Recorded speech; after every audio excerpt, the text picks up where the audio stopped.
I was really ill last Christmas, like really ill to the point burnt out ill? I was getting like bad stuff, like pains in my stomach, and I thought it was really bad. But long story short, I had like loads of tests, everything. Doctor said it was stress. The whole thing was stress. And oh my god, Christmas, and I was burning myself out so much at work, like trying to fit people in. And I've just said to myself, I'm not doing it this year. What hours I have is what I do, and that's all I'm doing. Then literally the other day, someone said, I like your 7 a.m. appointments at Christmas. I bet you do.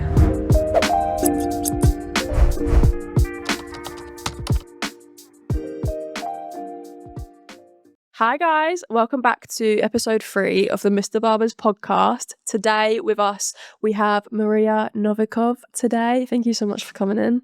We have lots of questions for you, so I hope you're prepared. Slightly. We always pretty much start with how you got into the industry. What I think is another good one is because we actually started at the same time. Me and you, we were both apprentices at the same time, and we've obviously gone on different journeys and stayed together, which is pretty cool. So you got a great story. So from your perspective, you know, when did you start? How did you get into it? And yeah, talk us about. So I basically started in the Mr. Barbers in Saffron Walden when I was like 13. Just literally sweeping up hair. Got it as like a little after school job, earned some pocket money. And then I was asked, I think when I was about 18, like, would you actually want to do this as a job? And all my friends, they were doing like their UCAS applications, and I just kept looking at it and thinking, do I really want to go and spend all that money on a degree that I'm not really into, getting myself in loads of debt?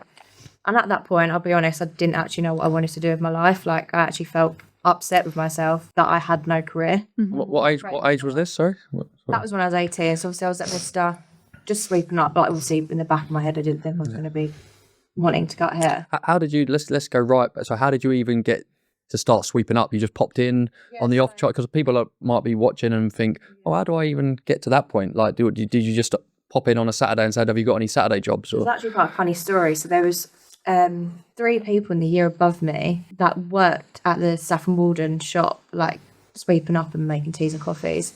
And one of them had put on a Facebook status, is there anyone not in my year that can do a shift for us down the barber shop because we got prom? So like obviously no one could do that. Right, yeah. And the people that worked there couldn't do that shift. So Yeah, I was like, okay. I'll do it. It was a bit of pocket money.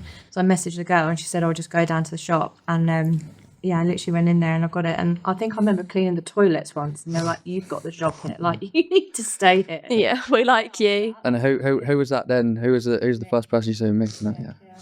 Barbers like apprentices that can actually make their lives easier Yeah. when they're busy. My mum's a cleaner, so I've just been bred into me that everything's got to Got on it straight away. Yeah. It's like scrubbing the floors, like everything, like just to make their lives easier. So And then at that stage, was you thinking about barbering at all? No, that wasn't even, it was just like that. for me, that was just my pocket money for just doing whatever. Like I didn't see that as a career. I never saw it as a career, but obviously I spent 4 years then, from the age of 14 until 18 when I was at sixth form, obviously working with these amazing people in the shop, becoming really comfortable with them, and then seeing all my friends do their UCAS applications and then thinking there was something wrong with me because I didn't want to go to uni and that I struggled with my... Sorry for jumping in. What did you want to do at that point? What were you doing at college? Or you literally didn't know? I did sixth form, so I did health and social studies, drama, sociology, something else. But you didn't know what the long-term plan was. That's why I went sixth form, because I didn't know what I wanted to do. I didn't want to go to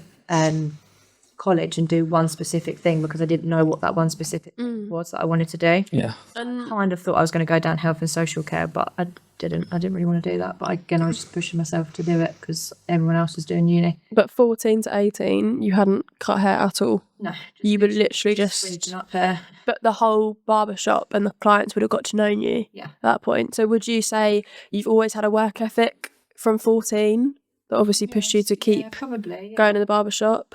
And then when was that point where you were like, right, I'm going to learn to cut hair? Like, what was that for you? Only the point when I went in, I literally remember going into work, crying my eyes out, going, I don't know what I'm doing in my life. And one of them said, just be a barber. You'll probably pick it up really easily. You've been around it for 4 years. Yeah. And I was like, oh. So I went home. I literally remember walking home that night, ringing my mum. I was like, I'm going to be a barber. I was like, okay, you've never said this before. But I just rolled with it. And then I dropped out of sixth form and then went and done my first haircut. And that was it, literally. Stuck in. The teacher bought me my first pair of scissors. as my leaving present. I left on my birthday, I think, and she bought me a pair of scissors for my leaving present and my birthday present. That's kind. Well, That's kind. but yeah. Why didn't you cut in those 4 years? Did they encourage you to, No. or just didn't? Just didn't. Because when I started, I had fairly similar experience. There was no desire to cut. It was kind of a bit like you, just like, oh, you know, let's just see what happens. Yeah. But I think when you're younger, people actually don't put enough pressure on young teenagers to figure out what to do. Yeah. So a lot of people I know, and I'm sure a lot of people you know, just kind of fell into the careers they're in. But sometimes when you're a bit spontaneous like that, it develops into... I'm glad it was like that than being pushed into that. And so structured. Yeah, like Yeah. it felt natural, it felt organic to do that as my job, and I felt comfortable. I felt like I picked it up really easily because I'd been around it. I was really comfortable. For me, I was a bit of a sheep at school. I'd just follow what everyone else done because I was worried to do my own thing and scared that I was going to do the wrong route or whatever. So that for me was my first turning point where I was like, actually, I'm not going to do what everyone else is going to do. I'm going to just do what at the time I didn't feel that was right. But I just went with it, and I cannot look back at that and regret that decision. What were your friends' reactions? Because obviously, as you said, they're all going to uni, essentially. I don't think they thought it was a good decision at the time. I think, obviously, when we're at a school where it's like you have to go to uni, all of our lectures were about uni, and I was like, I then felt like I was in the wrong for not wanting to go to university. Like, I was the bad person for not wanting to go. So when it's drilled into your head, like, oh, you've got to go here and get a uni degree to be successful. Everyone around me then, all like my friends and stuff, were doing that. Obviously, they're all successful now as well. But I just felt like I was the wrong person. I was doing something wrong in that situation. I wasn't doing the right thing. Everyone else going to university was the right thing. Do you think, looking back at it now, it's kind of like, I want to say like intuition is like, that's not right for me. Yeah. Because if you just like basically force yourself to do the bog standard thing, you wouldn't be on the podcast right now, and you wouldn't have experienced the things you've experienced, you know? Yeah, I'm so glad that I actually went with it and rolled with it, and it came out this way. So Yeah. So let's move on to, because there's all, the good thing about this Barber in general, the thing I love about it is anyone can get into it from, I mean, all three of us, you know, we've got successful stories in it, but all completely different. You know, I come into it at 28 years old, you know, you come in, started at 14, and everyone's journey's different, but you can all be successful from it no matter what. So like getting into it, there's all the different routes. So how do we become from a 14-year-old walking in to realizing that we want to do that at 18? So now you're a shop owner with us. Where did that start? Did you go to college? Did you do it all at your shop that you were doing, sweeping hair? How did you progress? So it was actually in the shop, but I think barbering then had just sort of started to become like a big thing. And I think my mum, I remember saying to me, she said, you need to get like a qualification under your belt with it just in case, because obviously there's so many barbers in the industry when I started that, you know, you just learn it and wing it kind of thing. So I actually done it with the college, but it was actually really bad because my teacher was a hairdresser, so she wasn't a barber. She would come in and watch me cut, and she'd be like, oh, can I sit here for another hour and watch you cut hair? Because she was then learning off me. Yeah. She was the one giving me my qualification. Classic. She was lovely, like she was, but obviously it's all changed now at college, but college for me was just getting on a bit of paper to say, oh, I've got an MVQ in cutting hair, but to be honest, I don't think it really matters. You learn a lot of it in the shop. I learned so much more in the shop. Like I always say that to like any of my apprentices, it's like being in the shop, that's your real environment. Being at college, obviously you learn all like the background stuff as such, but until you're actually in the shop, It's different. you learn everything you need to know in the shop. So yeah, I'd probably say if it wasn't for being in the Mr. shops, I wouldn't have excelled as quickly. Also, in the shop, you're learning people. Yeah, it's like dealing with everyday normal customers. As in like the college, you're getting people coming in that know you or at college because they're in a college coming to get their haircut. Whereas when they're coming to get their haircut in a barber shop, they're just a standard person that might just do walking past the shop and coming in. Yeah, exactly. One thing I love about you is I love consistency and loyalty being rewarded. Well, you haven't been rewarded actually. You've done it yourself. But what I mean is, I still remember. So when we opened Bury, you lived in Saffron Walden, right? And you drive all the way over just as an apprentice. Yeah. You know, don't think you're really getting paid anything, right? At that sort of stage. I loved it. Just to come over and be in the shop and learn. Well, we were both learning together. I was, I guess, an apprentice as such at that stage as well. But you'd travel an hour to then go all the way back. But now you've gone full circle, and it was obviously worth it. You now own a shop and everything like that. One of the things me and Auburn why we wanted to get a female barber and do more female stuff is because we wanted to talk about, I don't know if it's a controversial topic or not, but is there different challenges for female barbers being in, it's not so much a male dominant industry anymore, but I think 10 years ago when you first started, it probably was looked at a lot more as in the guys were barbers and the females were hairdressers, and there was a slight crossover, but not like it is now. So how was that? Did you find any challenges with that, being a female breaking into a more male dominant industry? That was probably my toughest thing that I struggled with, because I would literally have people say to me, I'm not having you cut my hair because you're a girl. I'm like, okay. And that was when I was young, so like 18, 19, and I get from maybe someone's perspective of the fact that, okay, I've not been cutting hair long, I might not know anything, I'm also not a bloke, so I don't have a bloke style of hair. But I would literally have people like say to me, or like they'll go, oh, I'm just waiting for him, and I'll look at the barber and they'll go, don't know who he is. I'm like, great. So now I'm in because that was walk-ins as well. So you are facing more rejection. Down again. Oh, do you want to come take a seat, mate? No, I'm gonna wait for him. I'm like, really? And it was crazy. And I used to really like, what I used to like is, because like Maria's a fantastic barber, like very talented, one of our most talented barbers, if not the most. And you was from a very young age, right? And what I used to love is, the fussy customers that come in the shop, and you can tell, certainly when it was walk-in service before, and you could tell that, you'd be our next, and they'd see they're coming into your chair. And sometimes what I'd be happy about is because I could see they're a bit like apprehensive about coming to your chair, and I used to smile thinking to myself, she's going to give them such a good haircut, and they'll be like, but that used to make me, because what I find crazy about it is, so I used to have long hair, right? Obviously, when I was cutting at times, and people would sit in my chair sometimes and be like, oh yeah, like I want to grow my hair, or they would have long hair and wait for me because I've got long hair. But it's like, mate, I don't even know how to cut long hair. Like you're better off going to someone else. Like it's got no relevance to who you are or anything to how you're going to cut their hair, which is crazy. But obviously, Kerry, my wife, she's a barber as well, so I know kind of firsthand the certain challenges that there is. Not so much now. I don't know if is it still there now or not. I don't know. I don't feel it now. I don't know if it's that change of when I became, obviously when we opened St Andrew Street, when I became manager of St Andrew Street, it was almost like, oh, she's a manager, she must know what she's doing. That's how I felt, that click change, and then I got really, really busy.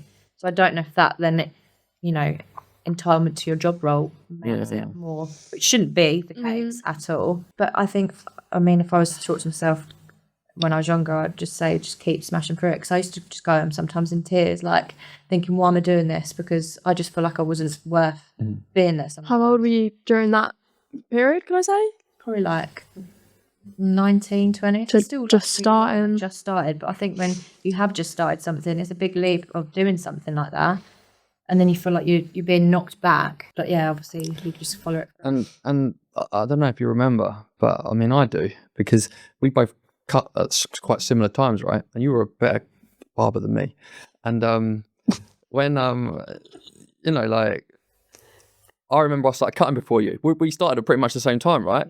Yeah. And the reason was, which I kind of understand, was more so because I was a 20, I don't know how old I was, maybe 28-year-old guy. So it was an easier transition for me for customers to come and sit in my chair than an 18-year-old female. It was a little bit, it was only a couple of months, weren't it, the difference? But I think people gave me more of a chance than you, just because I was older, maybe not age, but maybe because I was a guy and older than you were a young girl. And I almost felt awkward with that when I found out I was starting in the shop before. I was thinking, all right, well, Maria's definitely better, but yeah, I'm good. I'll be all right. We've both done all right, so it's all right. But and then what about you, Orbs, as well? Because I was thinking that's good, Maria's perspective, but you're newer coming in as a female. It's the whole industry. Yeah, but I think it's got better. I don't think it's an issue now. Do you think it's an issue now or not? I don't think it is now. I think it was 10 years ago. I don't think it is now. It's not. This is such a controversial subject, which I'm actually going to talk about at Salon International, because I've only experienced like 2 people, memorable people, that have said no to me because I'm a girl. Really? And the only problems I get nowadays is like, because some people are like, oh, you must find it hard because it's so male dominated. And then some people are like, oh, you must find it so easy because men love you, men love women. And I'm like, which one is it? Yeah, I suppose you can get Do you know what I both, mean? both things. Yeah. I don't have any rejection in the shop, I don't think. Nowadays, that stigma is literally out the window. In my opinion, I've been lucky. Has it gone? I haven't even thought about this, but the question just popped into my head, so I don't mind asking it. Are we far enough down the line where if you saw a barbershop with all women, is that an issue? Is it completely no issue now? Would that be strange just seeing all women in a barbershop and no men at all? Like, we're going to get to there probably is shops like that. Is that? I tell you what, nothing against it, but I do love. I'm sure you like it as well, like having that like manly aspect to the shop, because. I don't know nothing about football. I make it up as a true, girl. and I guess I think it's great to have the mix of everything. I love think the mix you know. of it. Like I love being like the girly girl in the shop because I'm the youngest girl there. But I also love like that masculine side. I like the masculine and the feminine side of it, and I think that's why I love the job so much because I can stand out but also blend in. You know, but I've got nothing against an all-girl barbershop. I think that is sick. Girl barbershops have always, in my eyes, maybe from years ago, been seen as that's a hairdresser shop. Yeah. And they'd all walk out with terrible haircuts because they're not actually barbers, they're hairdressers. Yeah. So it's like I think a lot of people do come in and they say, "How long have you been hairdressing for?" Yeah. And I'm like, you're not saying that to Dylan. You're not saying that to Max. You're saying that to, I do genuinely think there's an underlying tone sometimes where they're only saying how long have you been hairdressing for because that's what I'll say. Yeah, this is actually my first haircut. And I think now barbering's a lot more popular. I mean, I even remember everyone used to call it hair. You know, even when I started, oh, you're a hairdresser, and like barbers used to take it as a bit of an insult, not an insult, but like, well, I'm a barber, and they'd be like, well, no one really knew the difference. Where I think a lot more now, everyone does know the difference between barbering and hairdressing, and there is a difference. So yeah, no, definitely interesting. Let's move on to. So we talked about how you started, but no one knows, I guess, where you are now. So let's talk about that. So you started, you're cutting hair. How do you come from that to owning your own shop? Like, where did that stage go from? What's the progression? Yeah. So where was it? So when did you start thinking about that? So you're sweeping the hair. You decide you want to be a barber. You know, you start barbering. Obviously, you enjoy it. Yeah. And then did it all just flow naturally? Did you always know you wanted to have the shop or manage the shop? Like, where did you get to in that journey, or did it just naturally start happening? What are the milestones? Let's talk about milestones. It might be a bit easier. Like, they're significant ones that you can remember, like maybe your first time cutting with a crowd, or like what sort of major milestones have you had? I think at the beginning I always used to go to like barber conventions. I used to love doing all the conventions. And I remember it was like, again, trying to have a big impact of having like women cutting hair. And there was like a big poster of me and one of my best friends, Lily. We were literally on a big poster on one of our stands. Sick. I was like, oh my God. But that for me was a big milestone because that was me cutting on stage. And there's like, I've got a video of like me younger and I'm cutting and there's like loads of people watching me. And I remember literally shitting myself. I was like, this is the most nerve-wracking thing I've ever done. Real. But it was amazing. So yeah, that was like, I think once you start doing stuff like that and you start owning it and you start believing in yourself, then everything kind of then falls into like place. Yeah. Because you have to have a good belief system. Yeah. You have to have people believing in you, which then develops into you believing in you. So seeing that, it is a form of validation, but seeing that poster there next to you, that is a form of validation. And I don't think you can be confident in yourself until you have things to, how do you say, represent that confidence. Yeah, you have to have something to believe in, and sometimes that is physical proof. Otherwise, it could just be a fantasy, right? You have to give yourself evidence and give yourself enough evidence that you can do that's it. The word, yeah. And then that breeds confidence, and then you can crack on. Mm-hmm. I don't know. I'd probably say, obviously, when you asked me to be manager of St Andrew Street, that was massive for me. Absolutely massive. How old were you then? That was 2018, so I can't do math. Just a girl. Just a girl. I mean, what are we now, 2025? Yeah, so about 8 years. About 8 years ago. It's just on from that. I know how old I was. Yeah. And when did you get ownership of the Barber shop? It's pretty much been, I think January we started, right? So about nearly 2 years, I think. Now time flies, doesn't it? So yeah, I think it's 2 years in January, I think. But Have you ever dealt with like imposter syndrome in the shop? Because I know I think me and you have, haven't we?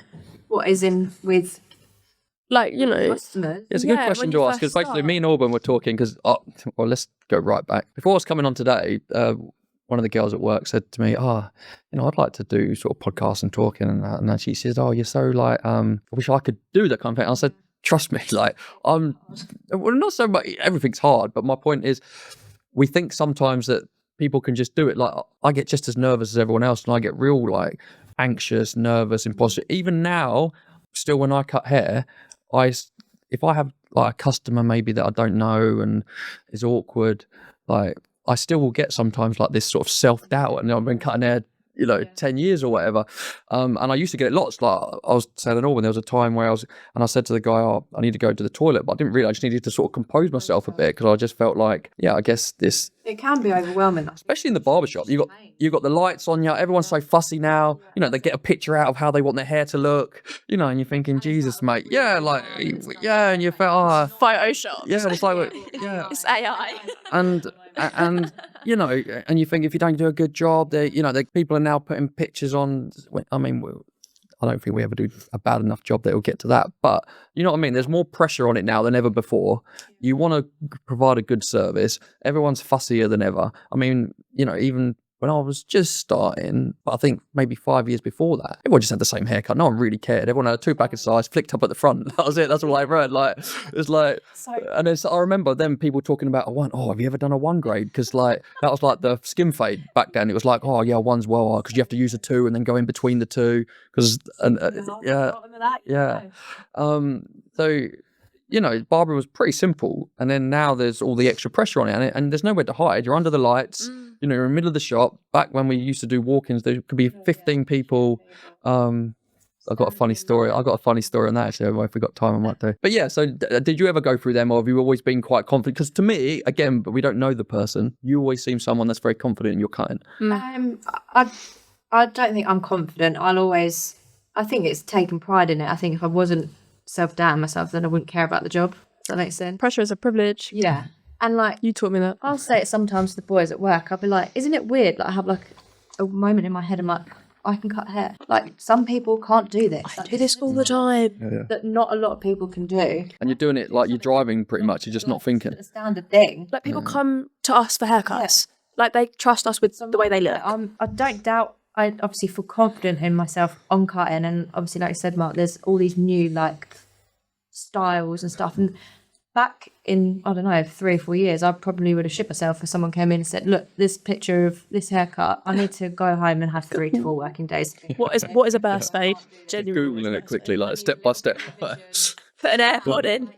You're there, like you've got to do it. And now as well, because you're on appointment slots, you're then in that allocated time to do that haircut. Whereas before, if it was a walk-in, you'd be like, okay, like a new style, let's do it. But you haven't got no time limit. Obviously, you've got people sitting behind you wanting to get in. But now it's like, right, okay, well, now I've got to do this haircut in X amount of time. So I think, I don't know, I wouldn't say I doubt myself. I'll always feel keeping myself on my toes is a good thing to do, because it keeps you busy in your job. So it's, obviously I know I can cut hair, but I'll always want to learn more and push myself. I think one of my questions was, obviously speaking about you being in the shop, being manager to owner, running shit essentially. How do you find is the best way to keep the team together and strong? Because obviously, how many barbers have you got at St Andrews? Do you even know the count? 7? That is a lot compared to like, I really I honestly, I cannot say enough. My team are just honestly amazing. Yeah. I'm so happy, and I've obviously worked in loads of shops, I've worked with loads of different people, but I feel like at the moment it's a real nice balance of like, I know you probably shouldn't be friends with people that you work with, but actually it's actually to that point where we are good friends and we actually all look out for each other, and you wouldn't wind each other up because you all respect each other. Well, that's probably why you've got such a good team, because you're a good leader, but you're passive and you're fun. And if I say anything, they know it's like, okay, right, this is serious. But they respect you because they know what you're like as a person, and you know they know what you're doing for the shop as well. Yeah, It's hard as well, like being a girl in a shop, for a bloke to have someone, I don't know, when I was younger, probably saying, oh, you got to do this, this, this. They probably didn't want that, do you know what I mean? No. And they don't want a younger woman telling them what to do. So it's taken some time and me to learn off of me. I remember there's many times I used to call you up, like, what's going on? Like, why are they not listening to me? And it's like, sometimes it's just characters and takes practice. it takes practice. And yeah, I finally feel like at the moment I'm just so happy with the team that I've got. And everyone always says that when they come in the shop, like customers, they love coming in because people can feel the vibe. You know, if you walk into a shop where some people are rated, it's you can feel the vibe. It's an intuition thing. Yeah. Also, as women, we have a very high, strong intuition, so I feel like that's good. It's just a side note to guide us around things. Do you feel that? Yeah, definitely. Yeah. Sorry, you can't relate to that, Mark. Yeah. No, I'm good. But yeah, just as you're talking, my brain starts trying to think of things, because you make a very good point. Like St Andrews has been consistently, lots of barbers for quite a long time, and it's kind of used as the benchmark. I hear from my other shop owners, they'll say to me like, yeah, well, I know we're not like St Andrews because this, but really that means they want to be, but they're just not. But they just use that as a as a thing, because trying to say we're all different, but really St Andrews is kind of like the benchmark of the shops that certainly that I own with you all. So I want to try and dig into that a little bit more, because you haven't really answered the question, because there must be something that you're doing good. Right, okay. Because you're modest, so you probably don't know, and you probably haven't even thought about it, and I haven't always thought about it, but I thought I haven't really stepped in at St Andrews for a long time. Which says a lot. And because I'm quite, maybe not controlling is a bad word, but I'm hands-on. I like to be hands-on, and to be honest, you just run with it, and it's super successful. Lots of barbers, and like I say, it's a good benchmark for the other shops. Getting back to your question, getting back to your question, because you did. I remember you'd speak to me upset at times, and I hear this all the time, because I'm fortunate enough, I've lots of different businesses, and we like to bring people on, and obviously lots of the barber shops, and people become owners and stuff, and normally that question comes up a lot. I remember having it with Dylan as well. Oh, they're just not respecting me, or how come they're not listening to me? And this kind of thing. Or they'll listen to you, Mark, but they're not listening to me. And well, and it's not that I do anything any different to anybody else, or Tom, for instance. Tom's not here, but Tom, my partner. Respect takes time served. So, and then the problem, and I'm not saying that you've done this, I don't know, you might be honest, and maybe you did, I'm not sure, but people get into a new position like management or ownership, and they think, well, I'm the boss now, so I need to tell people what to do and things like that, and that normally doesn't always go well, because they want to be respected as the boss, but respect takes time. Time served equals respect. If you're consistently doing the job for long enough, you have to, whether it might sound arrogant, like me or not, you have to respect me, because I've done it for long enough, and we've had successful shops for long enough. And that's just not me, that's the whole team and everyone else. But you have to prove yourself over time. And, clearly you've done that for the last few years, and now the shop there's never an issue really. But there must be something that you're doing in there, which we haven't got to yet. No, but there must be, to run that successful team. So what do you think it is? Because not all the shops have 7 barbers, and we don't really lose anyone. And if we need a new position in the shop, we're never hard to find a barber for St Andrews. It's a shop that people want to work at. So you must be doing something for that. Is there anything that you think that you do or not? Or are you just lucky? You can't just be lucky all the time with it. I'm lucky, 'cause I've been through it with loads of other people and it's not worked. So how have you gone from, if you don't mind me saying, like asking Mark to like handle stuff, to you being like, right, you don't really message me much now for anything, do you? Just get on with it, innit? Do you think it's your mindset changed, or? I think I'm a little bit more like cutthroat with things now. I used to let things, sorry the pun, sorry. things used to affect me a little bit more, whereas now I'm a bit like, okay, well that's how it's going to be. But I don't actually feel like I'm at that now, because I don't find that the people I've got in my shop give me any attitude, give me any ag. I think the way say for example, if I've got an apprentice, they might think I'm actually really hard on them, and I do feel like that's the only issue now with like apprenticeships now. A lot of the younger people, they just think, I want to do this for work, I want the money, but I don't want to put the work in. So for me, I've gone from sweeping up the hair on the floor and also cleaning the toilet and stuff like that. It's been embedded in me. If you want something, you've got to prove to me that you want to be here. So you put an effort in and helping us out, I'm going to help you out. So I've kind of been a little bit like a few of my apprentices I've had recently. One of them, I love him to bits, but when he was an apprentice, he was hard work. And I had to have numerous conversations with him. I was like, you need to sort this out. It makes you anxious as well, because you're still a human. You're not a robot. You're still like, I've got to handle this. They're part of a shop. You might be just sitting there just being lazy, but a customer coming in and there's an apprenticeship sitting there not doing anything. You're not helping yourself on getting that customer that might potentially be in your chair in 5 months' time because you're now doing free haircuts. So I was pretty pushy with, not pushy with apprentices, but now they understand why I'm like that, and now they're really, really successful. They've been cutting hair a year, and they're looking at me and going, "Oh, I want to be like you." I was like, "But I wasn't like you at a year in." I said, "I was still sitting around waiting for customers to come in." Yeah. For you to be at that position now, a year into full-time barbering, hats off to you. Also, now that's going to be amazing. The apprentices represent you as an owner, you as an owner, us as barbers. They represent the whole shop. They're not just apprentices.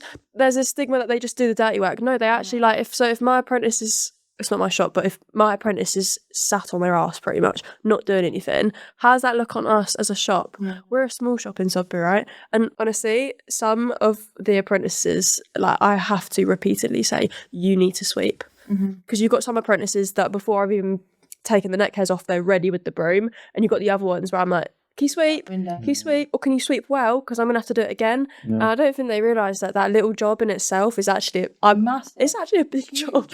It's actually work. Yes, it's a rotation. I'm very with the apprentices. As soon as I finish a haircut, you need to get onto that unit and you need to clean up for the next customer. Yeah. And they are like this, straight away, straight on it.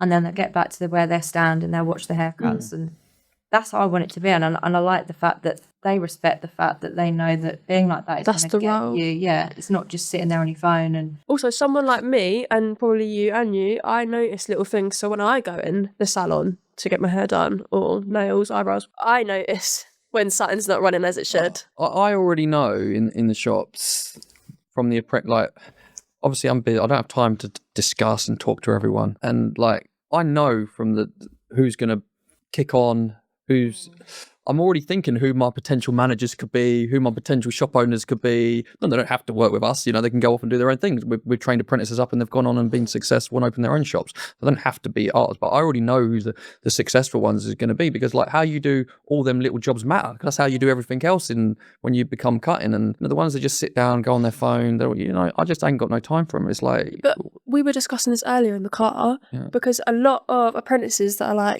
16 to 18 to even I've got 20-year-old apprentices. You're not that young. You're not that young. Well, you got to take responsibility. You still got to do the job. Yeah. They're not that young. It's not We're not still at school now. We have a job to do. But a lot of them are coming out with that school mindset. But if you can't change that by the time you're a couple months in, a year in, humans are adaptable. So if you're still acting like a school child when you're a year into working in the shop, it is a hard transition sometimes, and it might be a hard transition. I don't know whether they come, we go from school to the workforce. There's probably not enough discussion on the difference between now you're in the working world. We got to act differently maybe, but I'm just trying to dig into your point on where did it change for you, and it clicked in my head as you were talking. That's why I like to sit and think. You started being the boss, because there's a difference between being a boss and being a boss. I know that sounds crazy, but I talk about it all the time. So I always say, everyone wants to be the boss until it's time to be the boss. To me, being so when there was at the early days, when there was stuff, you probably wouldn't have had that sit down with someone and explain to them that's not acceptable, that's not the standard. When you say you're being a bit harsh on them, you're not being harsh on them, you're being the boss. And people struggle. Everyone wants to be the boss, but they don't want to actually do the hard stuff. It's awkward having everyone, it's easy being friendly with everyone, right? Everyone loves you, but as a boss or a manager, sometimes you have to say things that people don't like. But that's how you build respect. Doesn't mean you have to be rude. I never want to be rude, but the standard has to be the standard, and the manager or the boss has to deliver that standard.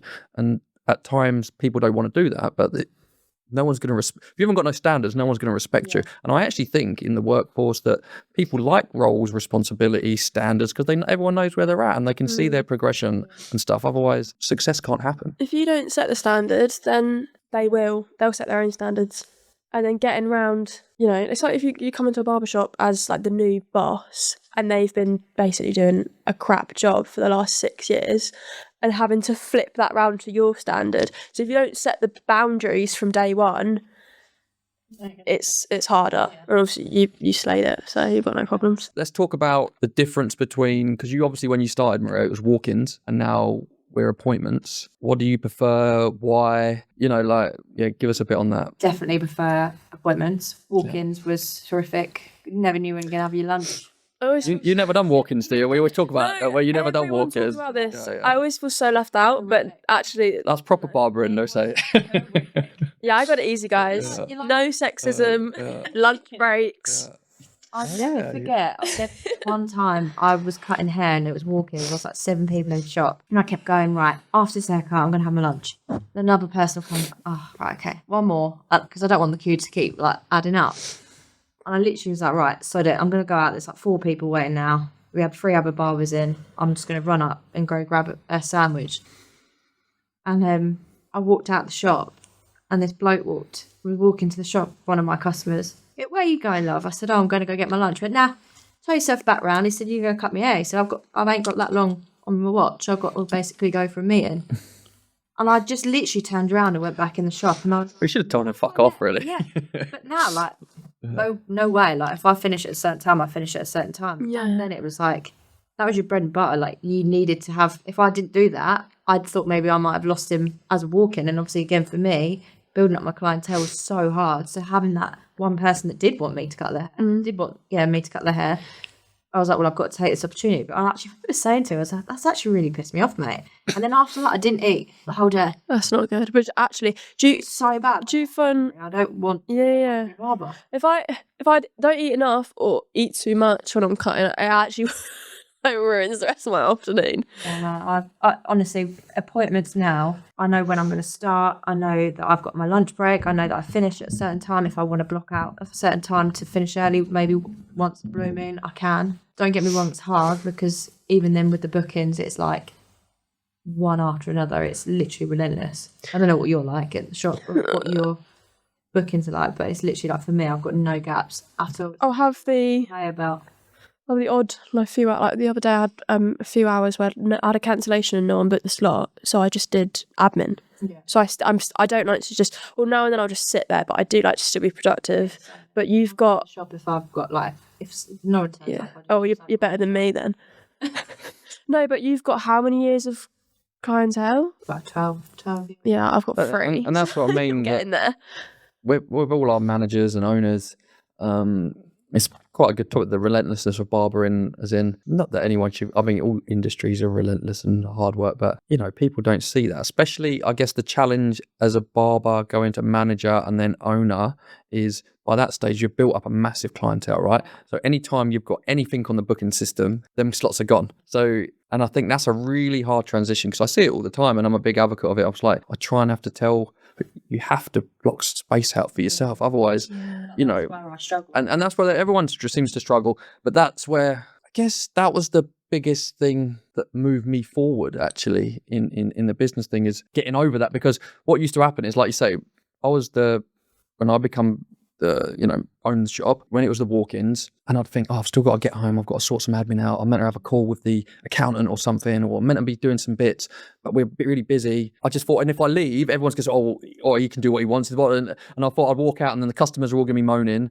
the barbers all got the ump with me. And that, again, that's that transition of learning to, whereas what I would tell myself now is, mate, you've got to do other things, otherwise you get burnt out. And I would never have been able to expand and open all the other stuff if I had that mindset where I was too scared to give myself space and time to be a boss, work on my other goals, because life, we just spoke about it just a minute ago, didn't we? How it's relentless and the pressure and all that. But I think you have to be. You've got 2 things. You've got to have your bills paid in life, haven't you? We have bills to pay. But then if you want to move on and do other things and do that, you have to be, I don't know if brave's the right word, or give yourself the space and time to do that. Otherwise, barbering will just consume you. Like you say, because like we had Jacob on last time, and I often sit down with him and it's like, mate, like you're sometimes at 7 a.m. to fit people in, and then people are messaging, oh, mate, can I get a... And then you feel bad because I've had them customers for ages, can't fit them in. And it's like, whereas I... probably a bit older and whatever. Just if someone messaged me and say, "I only work on a Friday now. I'm only in for a few hours on a Friday," and they said, "Oh mate, I can't get," I just say, "Oh yeah, sorry mate, I'm in Friday morning. You know, I can move you on to someone else." And I think that's an important conversation that we have to have. You have to, you know, I'm not saying That's my whole point with this shop now, is that I want it to get to the point where, like, say if I do step away for a few days a week, because obviously that's what the whole point of buying into a business is, that you can have that time away a little bit. well, that's the point of it, yeah. But I'm now wanting to mould that shop into the fact that if I wasn't there, then all them customers would be happy to go with anyone in that shop. Yeah. Because they're... And like, that to me is the game and the goal. That's the successful shop. That's the next level, I think, of owning it, where you can sit back and be like, now I've built this. You want to pass them customers onto the shop, because it doesn't really, it's all going into that one pot. So that's the goal for me, you know, to be able to, you know, have my customers then move into other people in the other in the shop. And that's a lot of customers, I don't know if you get it, but like, say if you're really busy, but customers come in and they're like, "I'm really sorry." No, because you're supporting the shop. Like, you being here means so much more to me. You still have a chat from across the room. At least, like, You still catch up. happy that you're here, but I think customers see that as in like, I'm sorry I cheated on you. yeah, like so bad to you. But I don't see that as bad. I see that actually as a compliment to the shop and to the people that work for me, that they feel comfortable enough to have a haircut with someone else in my shop. You know what? It's a really good point as well, because that happens a lot, right? And I think it's just because no one's had that conversation, and it's a weird conversation to have, that if you cut someone's hair 5 or 6 times, you have a nice relationship with them, you know, when they're in and stuff, they almost feel bad. So they think they're be too bad to go to someone else in the shop, especially if you saw them with someone else in the shop. So then they're waiting for ages, and you think, "I ain't got the time," and then that becomes a problem in itself. But there's never really that conversation where you just mate, by the way, if you're waiting for me, go and book it. You wouldn't have that conversation, is it? So it just, there's a little bit of a problem, because I was at the gym the other day and a guy come up to me and I was like, "You're right." Like, I've cut his hair for quite a long time, and obviously I hadn't seen him for a while because I'm not really in the shop much, you know. And the first thing he was like, "Mate, you know, I'm sorry, and I just can't get him." I'm like, "Mate, I literally don't care, mate." Like, you know, like, you don't have to, don't worry about that. Like, I don't think anything less of you. I'm happy that I got time to cut your hair, sort of thing. But you don't want to be rude and say that to him. But it's like, I'm happy. It's like one of those things though, like, well, obviously I go out a fair bit, and if I see someone at the pub, they're like, "Oh," the only thing they can think of saying is like, "I'll book you with you soon." Like, "Mate, I ain't seen you in like 3 months. Like, don't play that with me. You got a fresh skin fade from someone else. I see how it is." Think about their haircut on the night out, the whole night. Yeah. I'll book in with you. I don't care. Like, buy me a pint. I don't care about that. But I going back to the guilt thing, I don't feel no guilt. Someone messages me saying, "Please get me in at this time." There's an extra fee, because I'm not burning myself out because you can't prioritize your haircuts around work. You work a 9 to 5, bro. You can book in. Yeah, you're you know when you can book in. You are strong like that. There ain't many people actually though like you with that sort of stuff. You are quite headstrong with the, you know, when you work in and stuff, which is good. I'm kind, but I'm not. Yeah, be yourself. Yes, I think it's a healthy balance. I'm getting like that. I used to bend myself backwards a little bit, but I'm now getting to the point where I had someone the other day ask me about Christmas opening times. He said, "You're going to be doing that 7 a.m. start again?" I was really ill last Christmas, like really ill, to the point I Burnt out ill?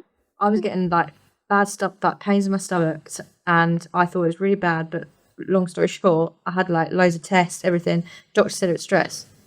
The whole thing was stress, and Oh my god! Christmas, and I was burning myself out so much at work, like trying to fit people in.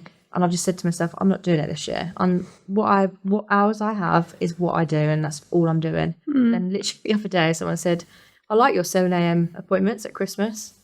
I bet you do, but I don't. I'm telling myself now, I'm not doing it. I need to start being a bit more Stricter with yourself as well. It's not just with the customers. I'll tell you what I did do earlier in the year, which some people were like, as I'm really self-employed, I have my own policies now. And I have the little window. It's literally 2 policies, very simple. And a lot of people are like, like that's a bit, you know, no one else has. And I was like, you know what, I'm self-employed. I've been kind to you guys, and you take the piss out of me.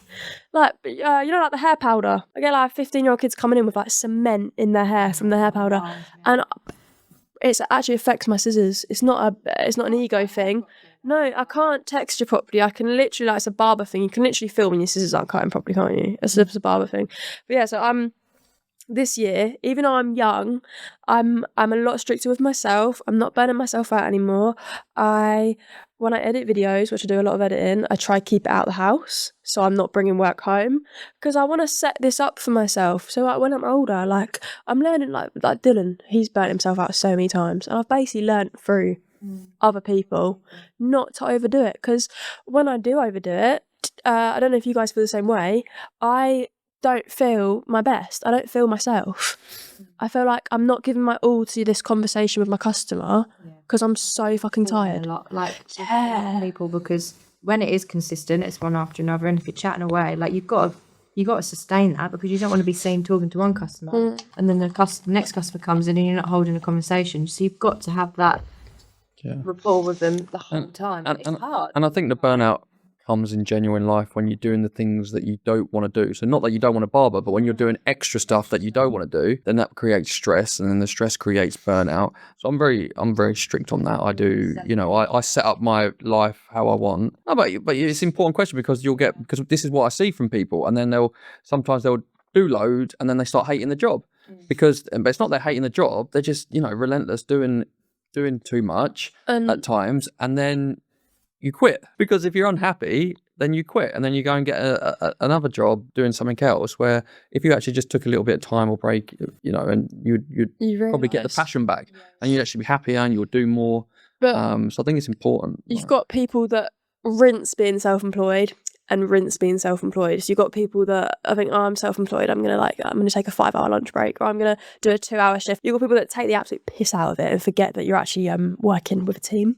And you've got people that rinse self-employed that are like, I can literally work till 12 o'clock tonight and just keep going and going and going. But when you find that balance, which I didn't have that balance last year, and I actually, a bit like you, I made myself pretty ill because of it, and I was really struggling. But once you find that happy medium, you're happy. Like, I can confidently say, I think there's only maybe 1 or 2 days a month where I wake up and think, I don't want to go to work today.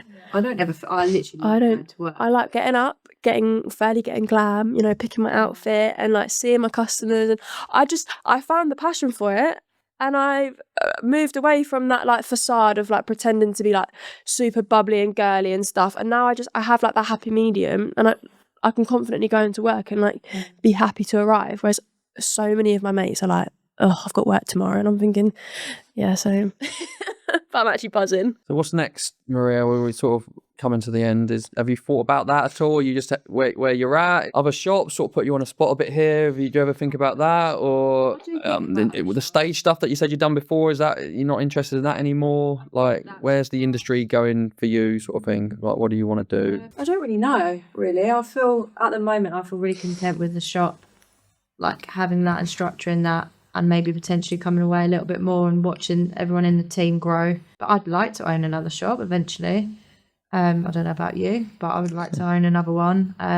Stage stuff, probably not so much anymore. I'm happy sort of in my bubble, happy at work, got all my clients, I'm happy doing that. Whereas before, I felt like when I did my stage stuff, that was just in my prime of young barbering, and I was loving it. Just a bit like how you are now. It's like, I'm going to be like you one day. Trust me.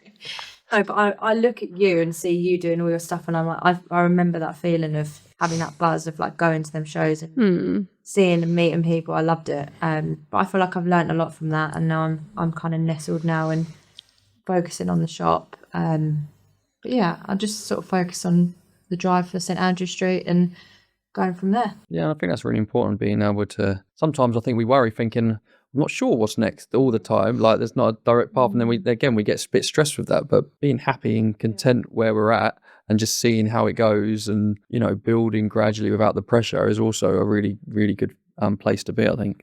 Organically, I'd rather so much better. When you cleared up at all the awards, and Mr. Awards, that's coming up.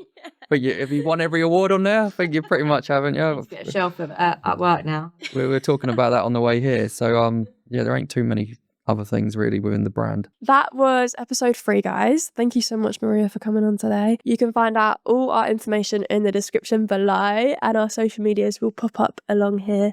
Thanks so much for joining us, guys, and we'll see you in the next one.